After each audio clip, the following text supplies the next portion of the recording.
গ্রামের এক সাধারণ ছেলে, নাম তার রাশেদ। ছোটবেলা থেকেই সে নামাজ পড়ত, কিন্তু বয়স বাড়ার সাথে সাথে বন্ধুদের আড্ডা, মোবাইল, দুনিয়ার ঝামেলায় ধীরে ধীরে নামাজ থেকে দূরে সরে গেল। তার মা প্রায়ই বলতেন, বাবা, দুনিয়া তোমার হবে না, কিন্তু আল্লাহ যদি তোমার হন তাহলে সব কিছু সহজ হয়ে যাবে। রাশেদ হাসত, ভাবত, সময় আছে, একদিন ঠিক হয়ে যাব। এক রাতে সে খুব ক্লান্ত হয়ে ঘুমিয়ে পড়ল।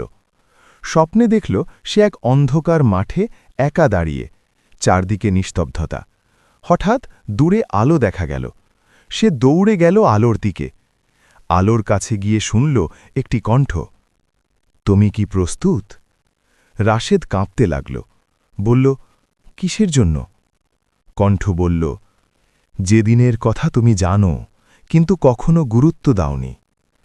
হঠাৎ ঘুম ভেঙে গেল। রাত তখন ৩টে, চারদিকে নীরবতা, বুক ধড়ফড় করছে। সে উঠে বসল, জানালার বাইরে আকাশের দিকে তাকাল। অনেক দিন পর তার চোখে পানি এলো। সে আস্তে করে বলল, হে আল্লাহ, আমি ফিরতে চাই। সেই রাতেই সে অজু করল, ২ রাকাত তাহাজ্জুদ পড়ল।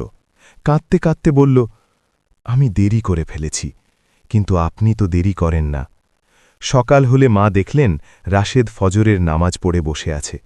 মায়ের চোখ ভিজে গেল। এরকম ইসলামিক শিক্ষণীয় ভিডিও পেতে আমাদের চ্যানেলটি সাবস্ক্রাইব করুন, লাইক, কমেন্ট ও শেয়ার করে অন্যদের দেখার সুযোগ করে দেন।